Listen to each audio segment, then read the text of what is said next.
네, 이 시간 말씀은 요한계시록 7장 1절에서 17절까지 말씀인데요.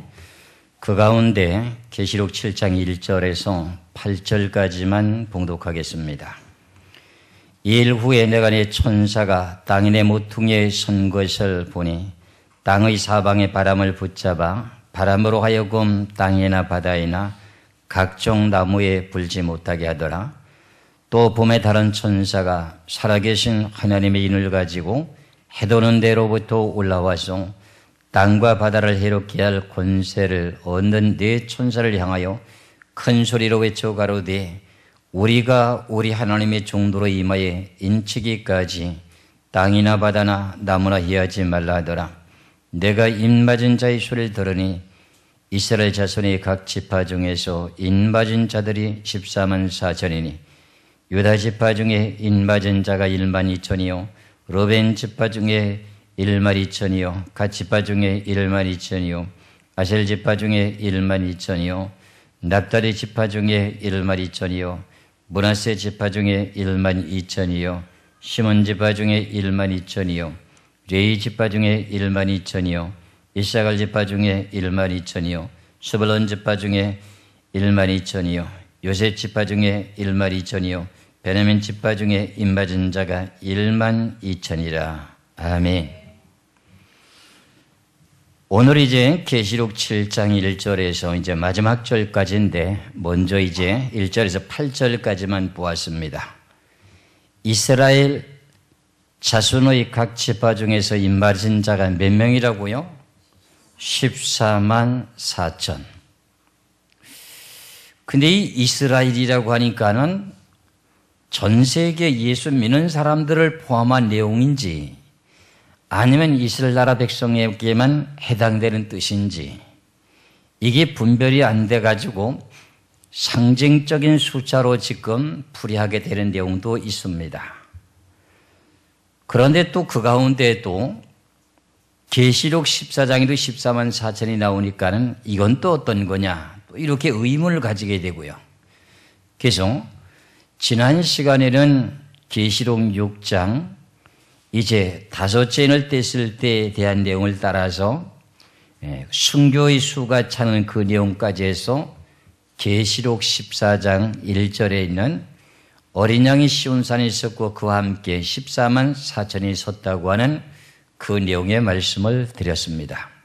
그럼 이제 오늘은 계시록 7장에 있는 이스라엘에게 각 지파별로 1만 2천씩 인을 치게 되는 내용은 이게 무슨 뜻이냐 하는 내용이 지금 상당히 궁금한 것이 전 세계 교계의 모든 사람들입니다. 그럼 이 분명한 이 내용은 문자적으로 이스라엘 나라에게 인을 치는 걸로 보시면 되는데 이걸 좀 어렵게 생각하다 보니까는 이거 다른 내용이 아닌가 이렇게 생각하게 되는데 그 가운데 혼돈이 될 수 있는 내용 가운데 하나가 뭐냐? 우리가 우리 하나님의 종들의 인치기까지 하니까는 이거 하나님의 종들의 인을 치는 것 보니까 이스라엘 백성들에게 해당되는 것이 아니구나 이렇게 생각할 수가 있습니다.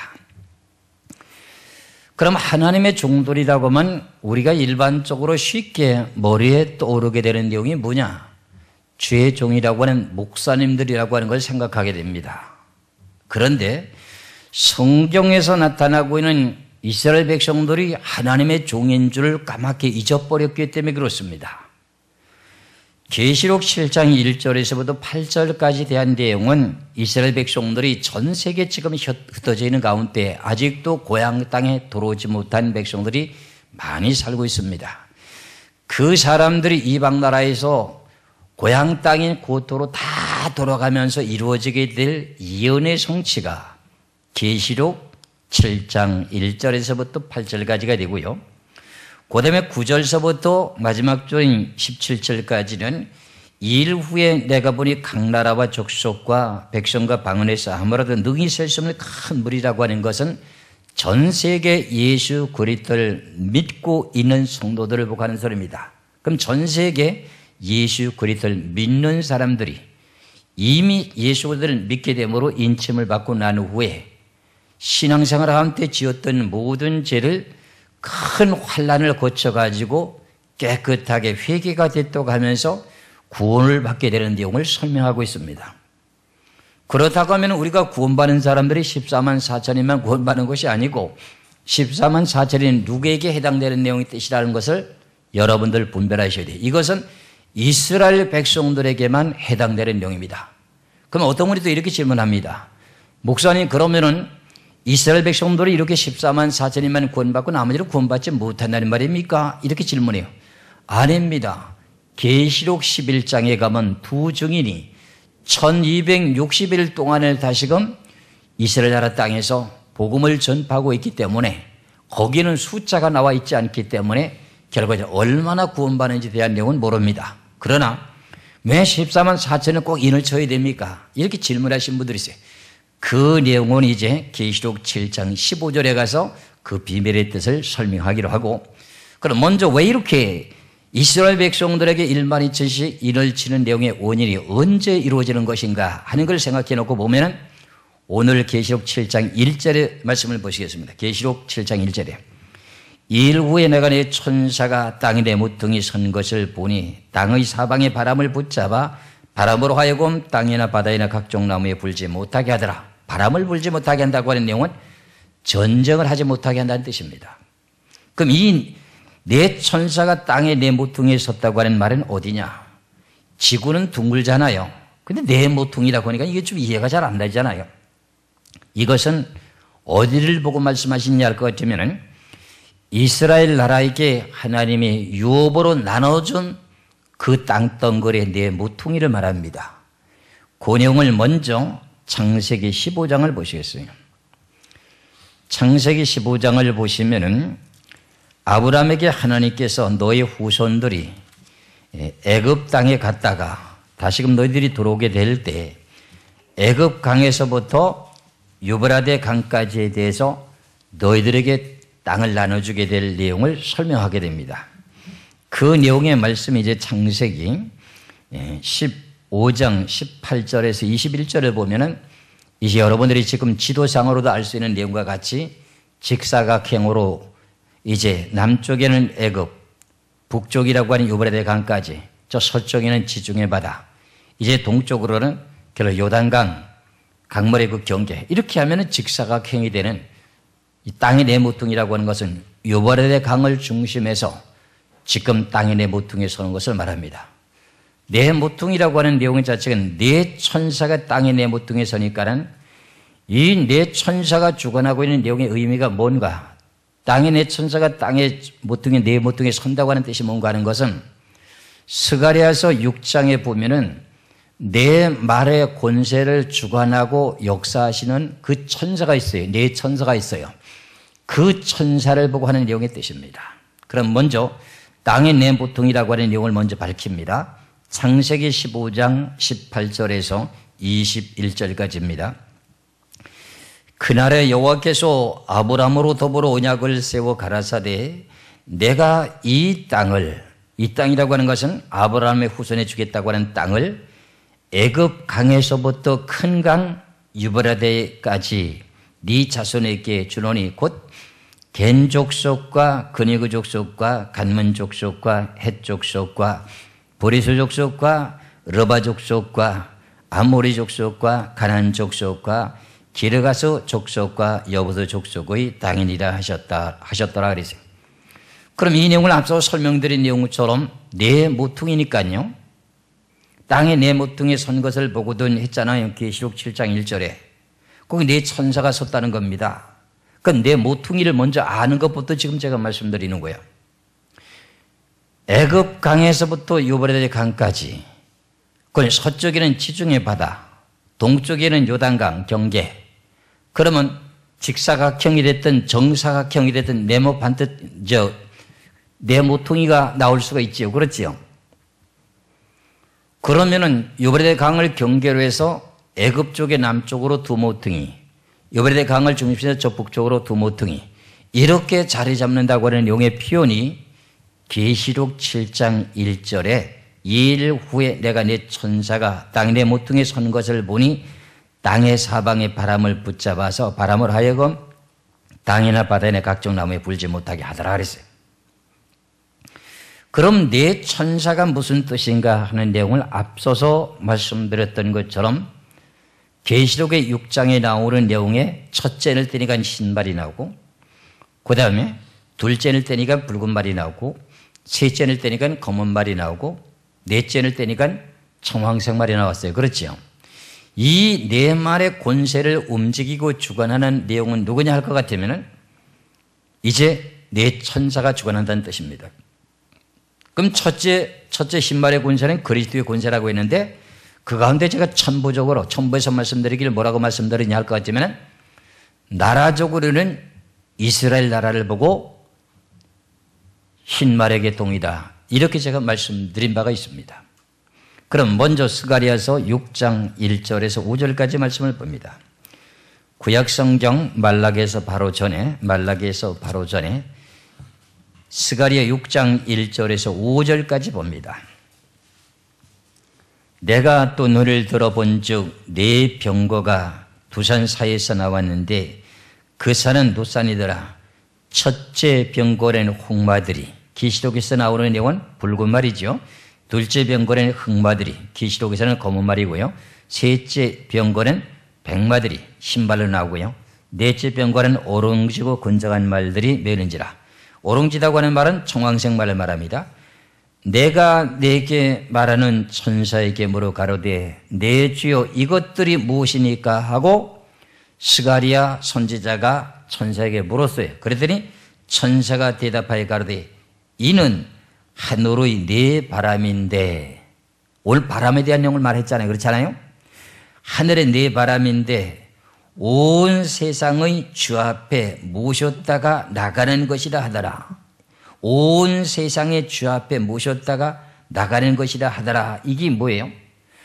하나님의 보좌 앞에서 받들고 있었고, 이 지구에는 네 말의 권세를 움직이고 있었던 네 천사가 지금 땅으로 갔다 하는 내용의 말의 뜻이 됩니다. 그럼 온 세상의 주 앞에 모셨다가 나가는 것이라 하더라 하는 이 내용은 천사는 누구를 주관한다는 뜻이죠? 네 말의 권세를 주관한다, 그런 말입니다. 그러면 제가 말씀드린 내용과 마찬가지로 네 천사가 땅에 네 모퉁이 선 위치가, 제가 유브라데 강을 경교해서 저 유럽 쪽으로 북쪽으로 두 모퉁이, 그 다음에 유브라데 강을 중심해서 남쪽으로 두 모퉁이, 이렇게 제가 선다고 제가 말씀드렸습니다. 그러면 모퉁이라고 하는 내용이 정확하게 드러났습니다. 그럼 거기가 사실 그대로 맞느냐 하는 내용은 계시록 9장을 보면은 분명히 답이 나옵니다. 계시록 9장 13절에서부터 16절까지만 보겠습니다. 계시록 9장 13절에서 16절까지. 여섯째 천사가 나팔을 불매 내가 들으니 하나님 앞 금단 네 뿔에서 한 음성이 나서 나팔 가진 여섯째 천사에게 말하기를 큰 강 유브라데에 결박한 네 천사를 놓아주라 하며 그랬어요. 그러면 천사가 큰 강에 유브라데 강 결박한 네 천사를 놓아주라 명령을 내렸어요. 그럼 계시록 7장 1절에서는 땅에 네 모퉁이 천사가 섰다 했잖아요. 그렇지요? 근데 여기는 밝혀진 내용이 뭐예요? 유브라데 강이잖아요. 그 성경이 이렇게 입체적으로 성경을 갖다가 이렇게 맞춰놓고 보면 맞구나 틀리거나 다 인정이 될 수 있습니다. 그래서 큰 강 유브라데 결박한 네 천사를 놓아주라 하며 네 천사가 놓였으니 이제 전쟁을 하는 겁니다. 네 천사가 네 나라의 권세를 붙잡고 있으면 전쟁이 안 되고, 전쟁하라 하고 놓아주면 전쟁을 한다는 겁니다. 그래서 그들은 그 연월 일시일으로 사람 3분의 1을 죽이기로 예비한 자들이다. 마병대 수는 2만만이 내가 그들의 수를 들었노라. 이제 7년 환란의 전쟁을 하게 될 때 군 병력이 얼마나 된다고요? 2만만이니까 2억이 동원된다는 겁니다. 거기서 전쟁에서 죽는 사람이 얼마나 죽느냐? 이 지구상에 있는 모든 전체적인 인원 가운데 3분의 1이 죽는데요. 그럼 지금 전 세계 인구가 얼마나 돼요? 75억인이 이러잖아요. 그 가운데 3분의 1이 7년 환란 전쟁에서 죽는데요. 그럼 여러분들을 죽으면 안 되잖아요. 아멘. 죽으면 여기서 죽으면 구원받는 게 아닙니다. 계시록 8장 13절에 보니까는 땅에 속한 사람이 죽어요. 계시록 8장 13절을 봅니다. 계시록 8장 13절에 내가 또 보고 들으니 공중에 날아가는 독소리가 큰 소리로 이르되 땅에 거하는 자들에게 화가 있으리로다. 이외에도 세 천사의 불납할 소리를 이남이로다 하더라. 그럼 땅에 거하는 자들이 화가 있고 또 화가 있고 또 화가 있어요. 세 번을 있어요. 첫 번째 화는 뭐냐 할 것 같으면 계시록 9장 1절에서부터 11절까지요. 무적행을 열어가지고 하나님의 입맞지 않은 사람들에게 5달 동안 괴롭히게 되는 첫 번째 화가 되고요. 두 번째 화는요. 유브라데 강이 결박한 네 천사를 놓아주라고 해가지고 땅의 3분의 1이 사람이 죽게 되는 내용의 화가 두 번째 화예요. 그리고 세 번째 마지막의 화는 후 3년 반에 가서 땅에 속한 사람들이 화가 있어요. 그러면 전 3년 반에 땅에 속한 사람들이 다 안 죽었네요. 그렇죠? 네. 그러면 7년 반은 전 3년 반에 3분의 1이 죽을 때도 살아남았다고 마음 놓으면 안 되는 거잖아요. 마음 놓으면 안 돼요. 그래서 오늘 계시록의 7장 1절에 2일 후에 내가 내 천사가 땅에 내 모퉁이에 선 것을 보니 땅의 사방의 바람을 붙잡아서 바람으로 하여금 땅이나 바다이나 각종 나무에 불지 못하게 하더라 그랬어요. 그러면 땅에 전쟁을 일으키게 되게 되면 이스라엘 백성들에게 인을 칠 시간이 없어요. 인을 칠 수 있는 상황이 환경이 이루어지지 않기 때문에 네 천사가 유브라데 강을 중심으로 어떻게 돼요? 우향군과 좌향군으로 나눠져서 어떻게 돼요? 땅의 자리를 잡는다는 겁니다. 그 내용을 간단하게 말씀드리면 신만의 권세라고 하는 이스라엘 나라와 청황생말이라고 하는 그 나라가 남쪽으로 유브라데 강을 중심에서 진을 치고 두 모퉁이 자리 잡고 그 다음에 두 번째는 붉은 말과 검은 말이라고 하는 붉은 말은 공산주의 사상의 계통과 검은 말이라고 하는 것은 이슬람 백성들의 계통들과 둘이 하나가 됩니다. 그래갖고 유브라데 강을 중심으로 북쪽 위치에 자리 잡습니다. 그럼 네 모퉁이가 되는 거잖아요. 그렇죠? 잡고 난 후에 전쟁하지 말도록 지금 하나님께서 멈추라 그랬어요. 멈추게 되는 이유가 뭔가 했더니 이스라엘 나라 백성들에게 인을 치고 난 후에 전쟁하라 그런 말입니다. 그러면 이러기까지는 지금 현재 전 세계로 흩어져 있는 유대인들 이스라엘 백성들이 약 1000만에 가까운 이스라엘 백성들이 살고 있는데 그 사람들이 이방 나라에 한 사람도 남지 않고 고향 땅으로 다 돌아가야 된다는 뜻입니다. 에스겔서 39장을 보시겠습니다. 에스겔서 39장 25절에서부터 28절까지 말씀을 보겠습니다. 에스겔서 39장 25절에서 28절까지 보면 그러므로 나 주 여호와가 말하노라 내가 이제 네 거룩한 이름을 위하여 열심을 내어 야곱의 사로잡힌 자를 돌아오게 하며 이스라엘 온 족속에게 긍휼을 베풀지라 그들이 그 땅에 평안히 거하고 더럽게 할 자가 없게 될 때에 부끄러움을 품고 내게 범한 죄를 이으리라. 그럼 이스라엘 백성들을 하나님께서 열심을 내가지고 고향 땅에 다 돌아가고 어떻게 한대요? 평안하게 거하게 한다는 거예요. 평화협정을 꼭 이룬다는 겁니다. 그래서 그들이 거기서 도착하고 난 후에 이스라엘 백성들의 그 선조들이요 예수님을 십자가에 못 박은 것에 대한 것을 뉘우치고 회개한다는 겁니다. 그 다음에 곧 내가 그들을 만민 중에서 돌아오게 하고 적국 중에서 모아내어 열국 목전에서 그들로 인하여 나의 거룩함을 나타낼 때라. 전에는 내가 그들로 사로잡혀 열국에 이르게 하였거니와 후에는 내가 그들을 모아 고토로, 고토가 고향 땅입니다. 이스라엘 나라 백성들의 고향 땅이 어디입니까?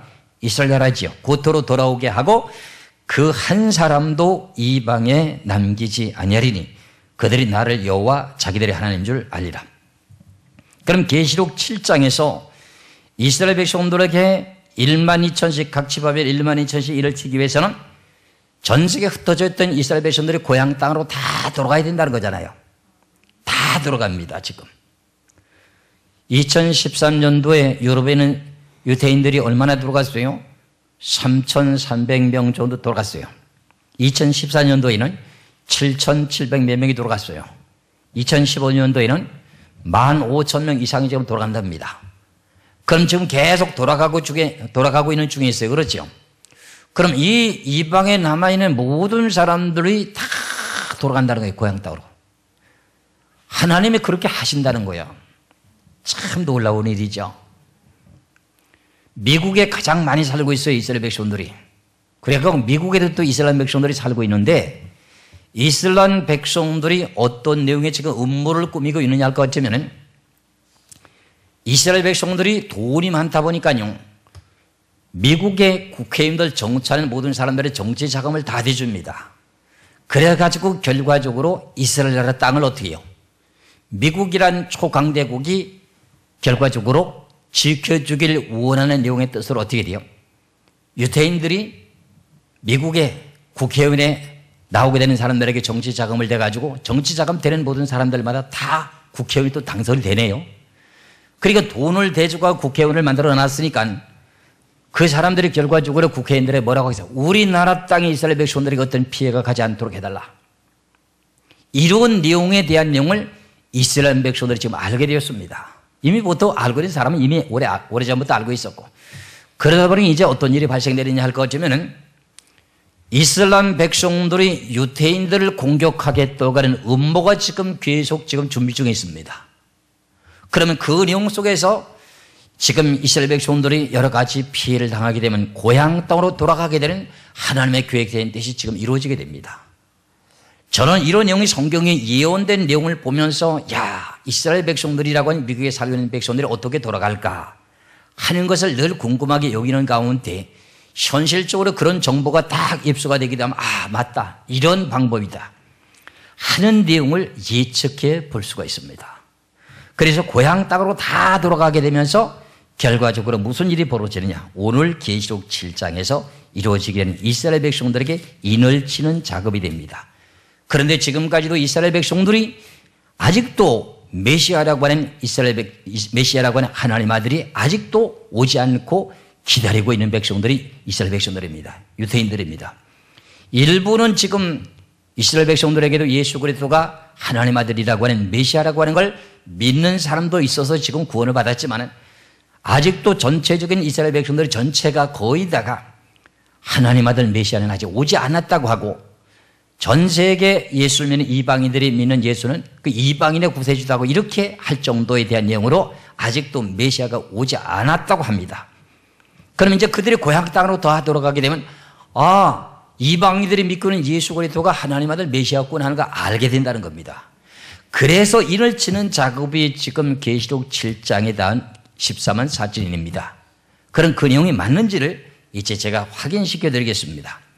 그 다음에 계시록 7장 2절입니다. 계시록 7장 2절에 또 봄에 다른 천사가 살아계신 하나님의 인을 가지고 해돋는 데로부터 올라와서 땅과 바다를 해롭게 할 권세를 얻은 네 천사를 향하여 큰 소리를 외쳐 가로되 우리가 우리 하나님의 종들의 이마에 인치기까지 땅이나 바다나 나무나 해하지 말라 하더라 그랬어요. 그러면 여기서 어떤 일이 벌어지는가 했더니 2절에서 3절 보니까는 또 다른 천사가 나타나가지고 살아계신 하나님의 인을 가지고 와요. 와가지고 무슨 일을 하느냐? 해돋는 데로부터, 해돋는 데라고 하는 것은 어디예요? 이스라엘 나라 땅에서부터 동쪽이면 요단강 건너 지금 동아시아 지역이 전부 해돋는 쪽이에요. 그래서 우리나라라고 하는 사람들이 많은데 그건 소망이고요. 성경에는 우리 대한민국을 하기 성경 없어요. 그게 결과적으로 그건 소망일 뿐이지 또 그렇게 또 할 수도 있는 일부적인 내용의 뜻은 될 수가 있지만은 성경에서 꼭 이렇게 우리나라 대한민국이다. 이렇게 하면 또 안 돼. 해 뜨는 곳이다. 그러다. 이래가지고 그렇게 이제 좀 생각하시는 분들도 있습니다. 그래서 그게 더 좋다면 좋겠지만 성경은 지금은 그렇게 보시면 안 된다. 그런 말입니다. 그럼 살아계신 하나님의 인을 가지고 해돋는 데로부터 올라와서 땅과 바다를 해롭게 할 권세를 얻은 네 천사에게 향하여 큰 소리에 외쳐 가라되 우리가 우리 하나님의 종들의 이마에 인을 치기까지 전쟁하지 말라. 그럼 여기서 무엇을 깨달아야 되는가? 하나님의 종들을 깨달으면 이해가 갈 거 아닙니까? 우리가 여러분들 하나님의 종들이라고 하면 누구를 생각하세요? 여러분들은 목사들 보고 하는 소리, 목사들이 하나님의 종들이잖아요. 그런데 이스라엘 백성이라고 하는 백성들이 하나님의 종들이에요. 아브라함이 이삭을 낳고 이삭이 에사와 야곱을 낳고 야곱이 12아들을 낳고 난 후에 가나안 땅에 기근이 들어가지고 애굽 땅으로 어떻게 해요? 식량을 구하러 왔다 갔다 하다 무슨 일이 벌어졌어요? 자기 동생 11번째 아들 동생은 어떻게 해요? 애굽에 돈 받고 팔아먹어서 애굽에가 총리가 되어 있는 상태예요. 그래서 그곳에 가서 식량을 사러 왔다 갔다 하다가 결과적으로 요셉이가 머리를 써가지고 지혜를 써가지고 어때요? 아버지가 살아계시냐? 너희들의 아버지가 살아계시냐? 살아계시다 그래요. 그 아버지가 오게 하는 내용의 작전을 써가지고 어때요? 가나안 땅에 기근이 들어가서 애굽 땅으로 다 내려가게 됩니다. 요셉이가 75명을 청했는데 가족도 전체가 75명이었던가 봐요. 그런데 70명이 내려가게 됩니다. 내려가가지고서는 바로왕 앞에 가서 너희들이 그러면 애굽 땅에 어디 거하기를 원하느냐 하는 내용을 묻게 되거든 요셉이가 가르쳐 줍니다. 우리 이스라엘 백성들은 업이 목축업을 하는 그런 업이 있고 애굽 사람들은 목축업을 가증히 여기니까 풀이 많고 양과 소와 염소를 키울 수 있는 고센 땅을 달라고 이렇게 가르쳐 줍니다. 그랬을 때 보면 그 70명의 백성들을 보고 하나님의 종들이라고 이렇게 말합니다. 주의 종들이라고 이렇게 말하게 됩니다. 그 내용을 창세기를 46장을 보세요. 창세기 46장.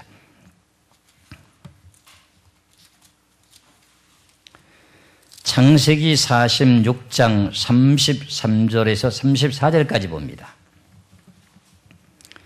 창세기 46장 33절에서 34절까지 보면은 바로가 당신들을 불러서 너의 업이 무엇이냐 묻거든 당신들은 구하기를 주의 종들은 주의 종이나 하나님의 종들이나 똑같은 뜻이죠.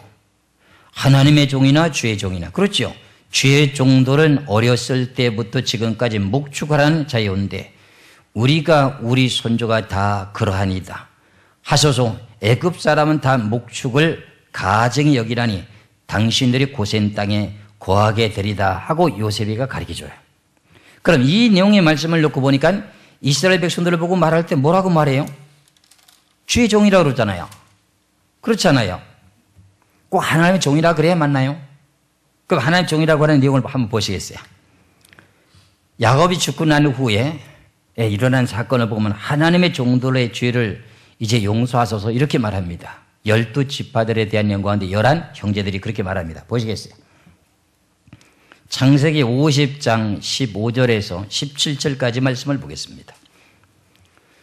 창세기 50장 15절에서 17절까지 요셉의 형제들이 그 아비가 죽었음을 보고 말하되 요셉이 혹시 우리를 미워하여 우리가 그에게 행한 모든 악을 다 갚지나 아니할까 하고 요셉에게 말을 전하여 가로되 당신이 아버지가 돌아가시기 전에 명하여 이루시기를 너희는 이같이 요셉에게 이루라.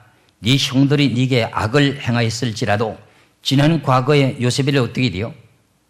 구덩이에다 빠뜨려가고 죽이려고 했었거든요.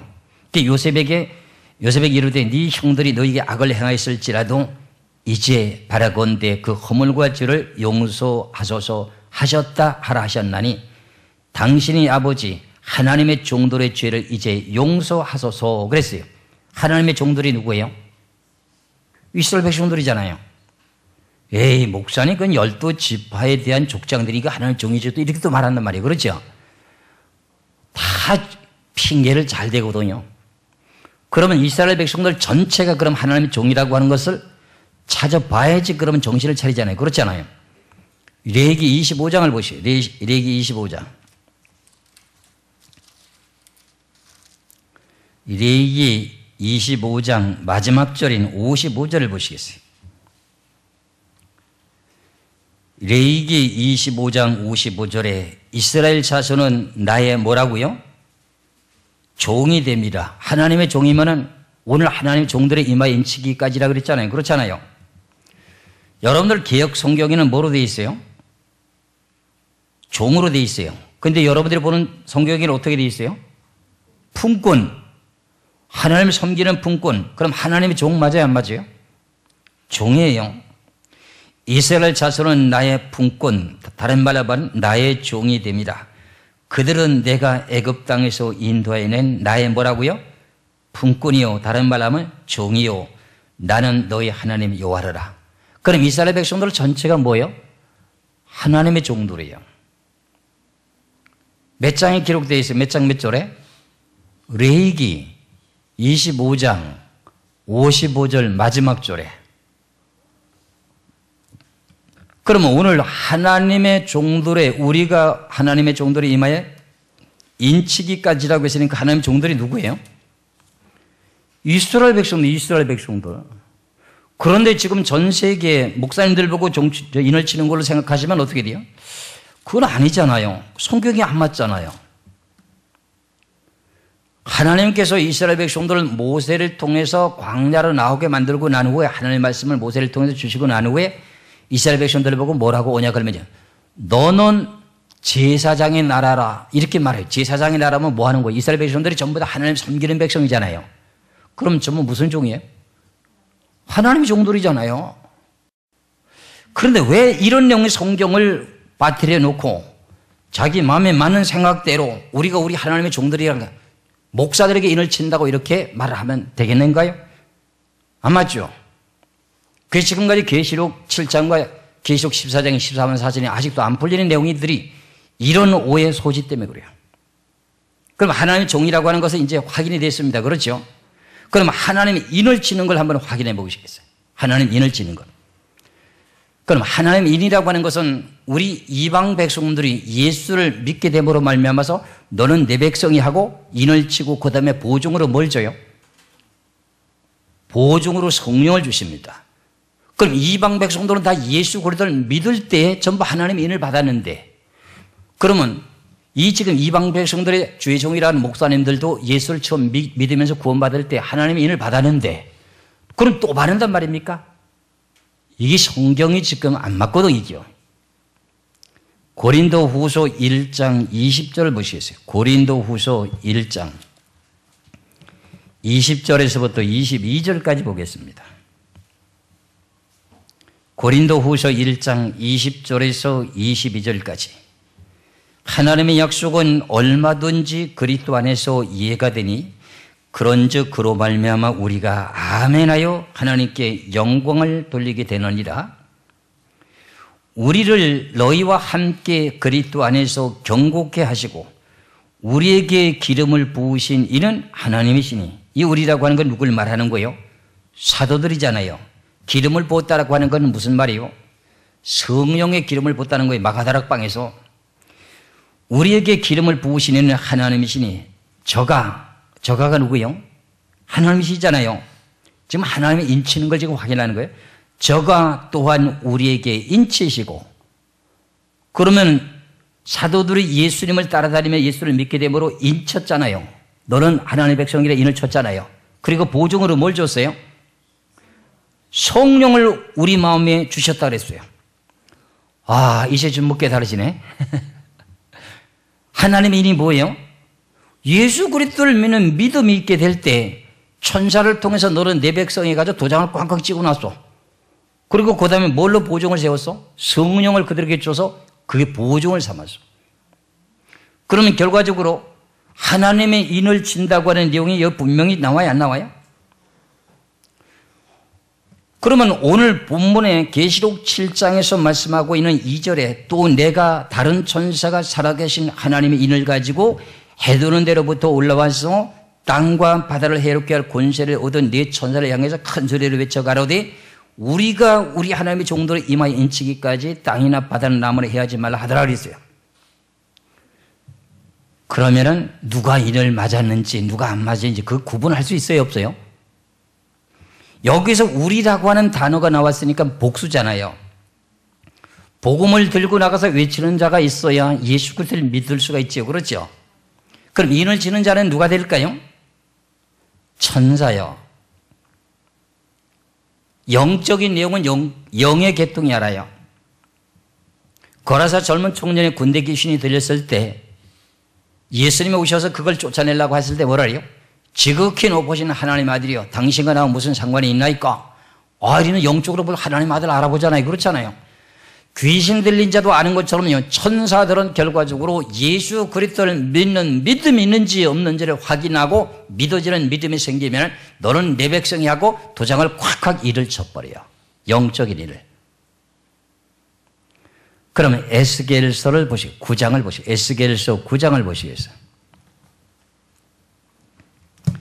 지금 이스라엘 백성들에게 지금 말씀하시는 거예요. 에스겔서 9장 3절에서부터 보겠습니다. 3절에서부터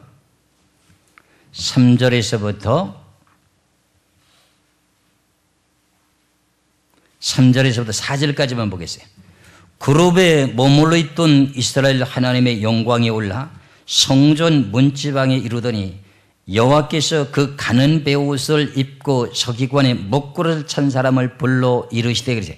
서기관의 먹그릇을 찬 내용이라고 하는 건 성경책을 들고 나가는 복음을 들고 나간 사람 보고 말합니다. 그리고 난 후에 이르시되 너는 예루살렘 성읍 중에 순행하여 그 가운데서 행하는 모든 가증한 일로 인하여 탄식하며 우는 자에게 뭐하라? 이마에 표하라. 누가 표를 해야 돼? 천사가. 복음을 전하는 사람이 있으면은 복음은 이제 모든 사람들에게 전하게 되는데 그 중에 내가 잘못 믿었다, 내가 하나님을 바르게 섬기지 못하고 우상을 섬기겠다 하면 탄식하며 우는 자에게 뭘 하는 거죠? 인을 치는데. 그러면 각 지파별로 인을 치는 내용을 누가 해? 천사가 하니까 정확한 숫자를 맞출 수가 있을까요? 없을까요? 구약에는 구약의 이마에다가 성령이 인치는 법이 있어요? 없어요? 없어요. 그럼 이 내용의 말씀이 지금 오늘 적용되는 계시록 7장에 적용되는 내용의 말씀이에요.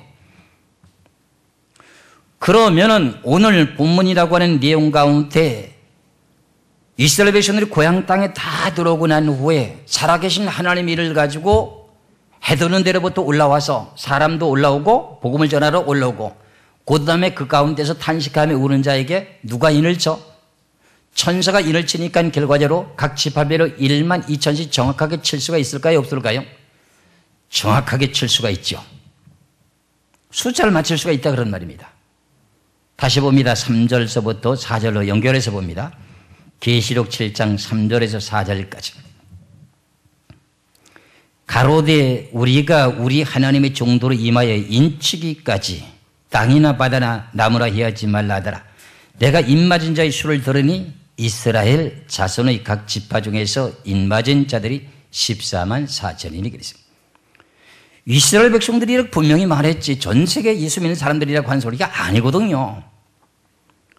그래서 유다 지파 중에 인맞은 자가 1만 2천이요, 루벤 지파 중에 1만 2천이요, 갓 지파 중에 1만 2천이요, 아셀 지파 중에 1만 2천이요, 납달리 지파 중에 1만 2천이요, 므낫세 지파 중에 1만 2천이요, 시몬 지파 중에 1만 2천이요, 레위 지파 중에 1만 2천이요, 이사갈 지파 중에 1만 2천이요, 스불론 지파 중에 1만 2천이요, 요셉 지파 중에 1만 2천이요, 베냐민 지파 중에 인맞은 자가 1만 2천이라.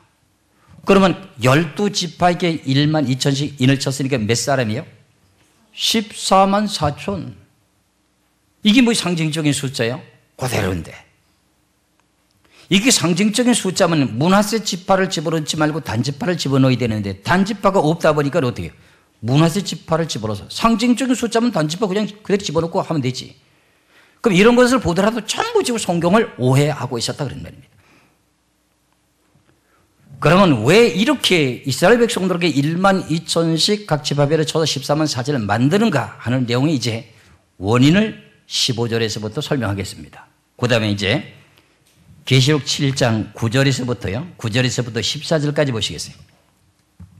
계시록 7장 9절에서부터 14절까지 이 일 후에 하면은 이스라엘 백성들에게 1만 2천씩 인을 치고 난 후에 사도 요한에게 지금 다른 내용을 보여줍니다. 다른 내용이 뭐냐면 내가 보니 사도회가 보니 각 나라면 전 세계잖아요. 그렇죠. 족속과 백성과 방언에서 전 세계 나라 말이 똑같아요? 달라요? 다르죠.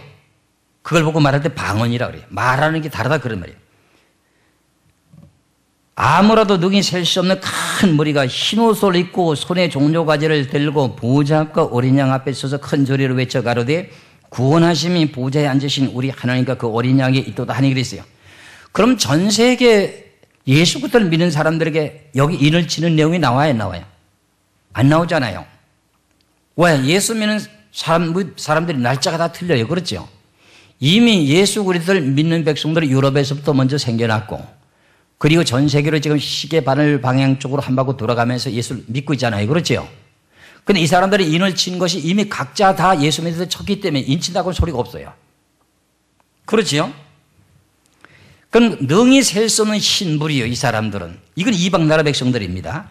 11절에 모든 천사가 보좌와 장로들과 내 생모로 주에 섰다가 보좌 앞에 엎드려 얼굴을 대고 하나님께 경배에 가로되 아멘. 찬송과 영광과 지혜와 감사와 존귀와 능력과 힘이 우리 하나님께 세세토록 있을지로다. 아멘 하더라 하면서 13절 장로 중에 하나가, 이 장로는요 계시록 4장과 5장에 보면 하늘나라에 24장로가 있어요. 그 24장로 중에 하나가 지금 사도 요한에게 뭐라고 합니다.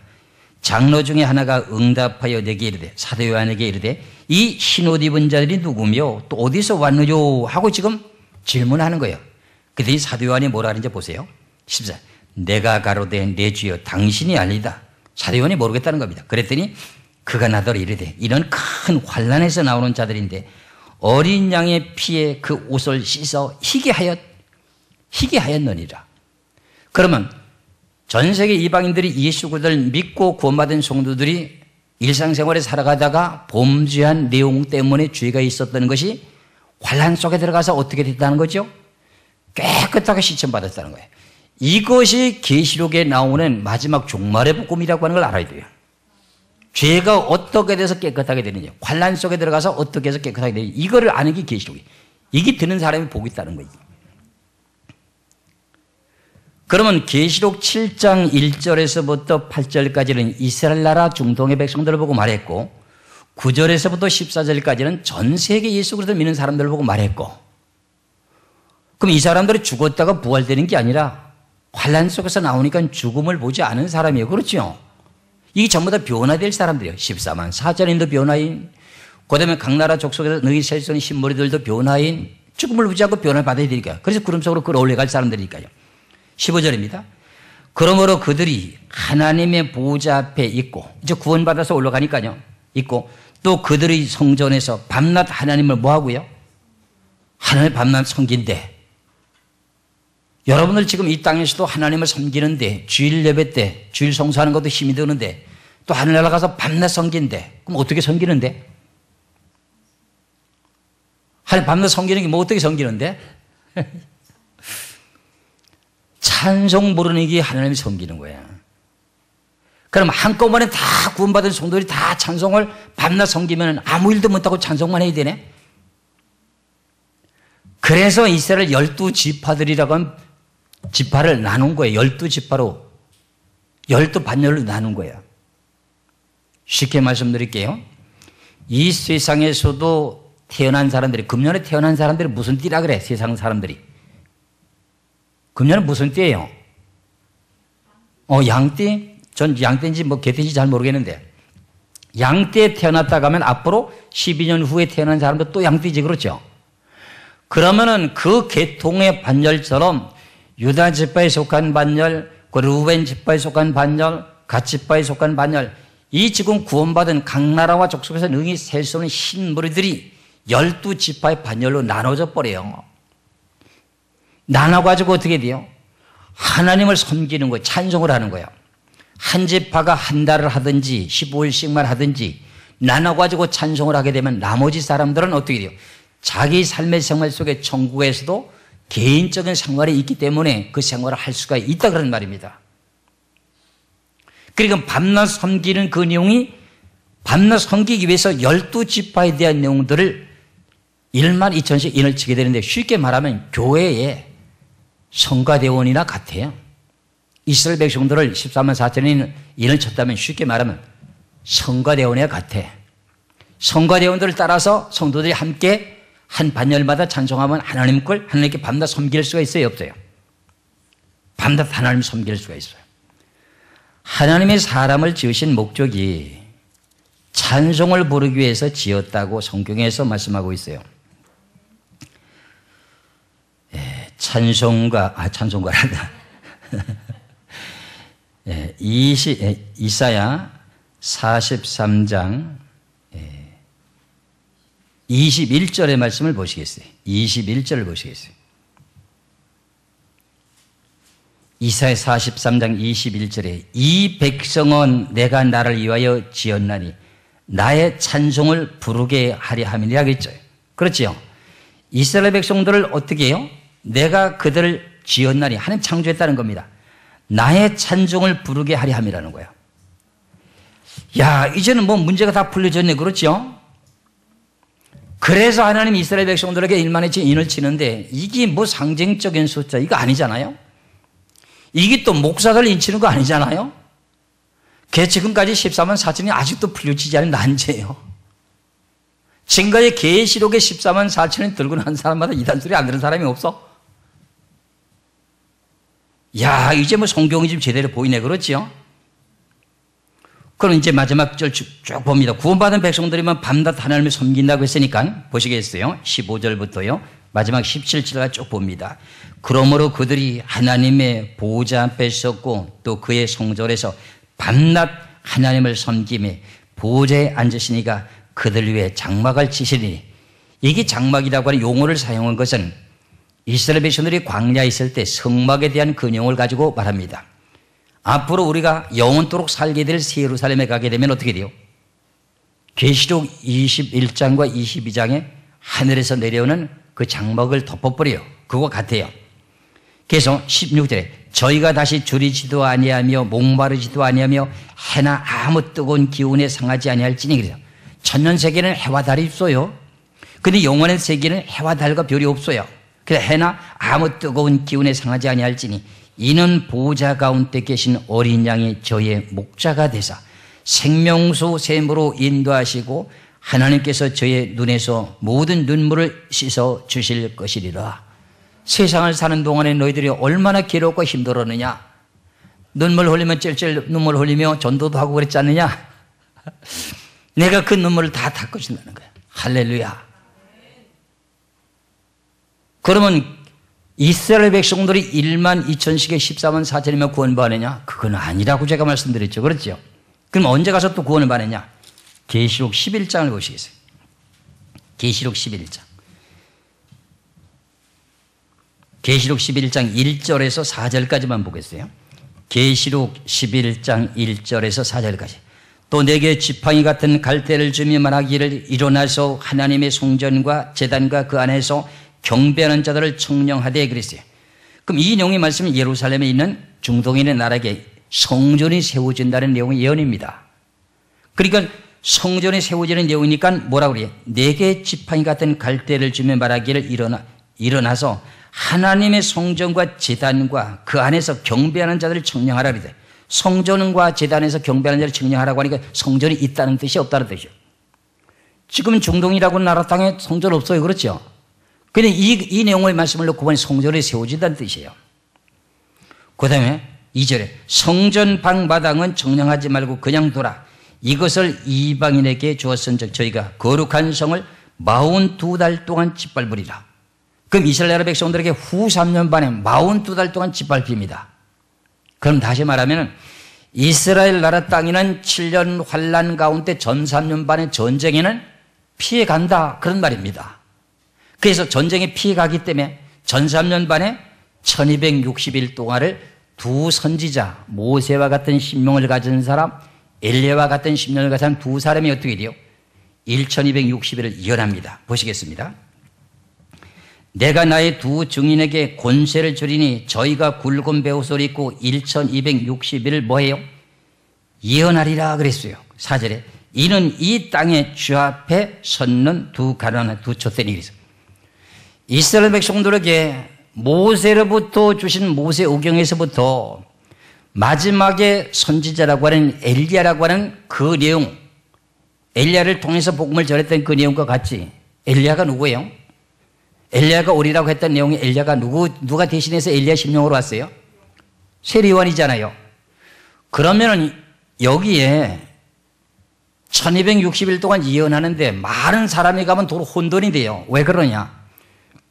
이스라엘 백성들은 모세가 예언하기를 하나님 아들 메시아가 올 것을 예언했고, 마지막에 구약의 선지자로서 누구예요? 엘리야의 심령을 가진 세례요한이 외쳤거든요.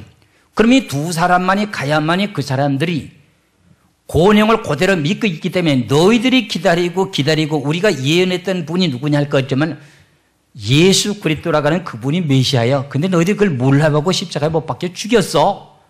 모세의 심령을 가진 사람이 그렇게 외치고 증거하고 그것을 다시금 마지막 선지자라고 하는 세례 요한이 다시금 외치기 때문에 두 사람만 가는 것이 정상이지 이걸 많은 사람으로 또 해석하거든요. 그럼 도리 혼동이 돼서 그 사람들 안 믿어요. 왜 두 사람이 했는지도 이유를 생각해야 되니 그걸 생각지 않고 보는 거예요. 그래서 이렇게 14만 4천년의 인을 치고 난 후에도 이스라엘 나라 땅이 다시금 두 선지자를 통해서 어떻게 복음이 전파돼야 한대요. 1260일 동안 예언하잖아요. 그러면은 분명히 특별하게 14만 4천을 구원시키고도 다른 백성들도 구원한다고 그런 내용이 되잖아요. 그렇잖아요. 그래서 왜 14만 4천이 무하는가 했더니 그 반열을 따라서 하나님을 섬기기 위해서 그렇게 했구나 하는 내용이 이해가 가셔야 됩니다. 그럼 목사님 하늘나라의 영원한 세계에는 12달이 없는데 해와 달과 별이 없는데 무슨 말입니까? 또 이렇게 답변하시고 찔러보는 사람이 있을 거예요. 그렇죠? 그냥 계시록이 22장이 보니까 12달이 있는 걸 어떻게 해요? 계시록 22장을 보시겠어요? 계시록 22장 1절에서 2절입니다. 계시록 22장 1절에서 2절에 또 저가 수정같이 맑은 생명수의 강을 4개 보이니 하나님과 및 어린 양의 보좌로부터 나서 길 가운데로 흐르더라. 강 좌우에 생명나무가 있어 12가지 실과를 맺히되 달마다 그 실과를 맺히고 그랬어요. 12가지 실과를 맺히는데 어떻게 맺힌대요? 달마다. 12가지 실과면 달마다 하면 몇 달이에요? 12달. 그래서 왜 하나님이 1년을 왜 12달을 만든지 아시죠? 그리고 왜 야곱의 후손 자손을 왜 12아들을 낳게 만든지 아시죠? 왜 예수님이 제자들이 12명도 더 넘는데 120문도가 마가다라고 해서 성령을 받고 그랬는데 왜 12만 세우는지 아시죠? 이런 걸 생각지도 못하고 그냥 상징적인 숫자라고 이렇게 풀게 되면 이게 성경이 안 맞다 그런 말입니다. 그런데다가 그것도 하나님의 종을 갖다 주의 종 목사가 일을 친다고 해가지고 또 나를 치고 말이야. 참 이렇게 요한계시록 지금 혼돈 속에 있기 때문에 이 정죄가 바로 안 되는 거예요. 잘 분별하시고 어떤 내용이 참된 진리인지 여러분들 믿는 믿음을 가지시고 구원받는 반열에 들어가시기를 주의 이름으로 축원합니다. 기도하겠습니다.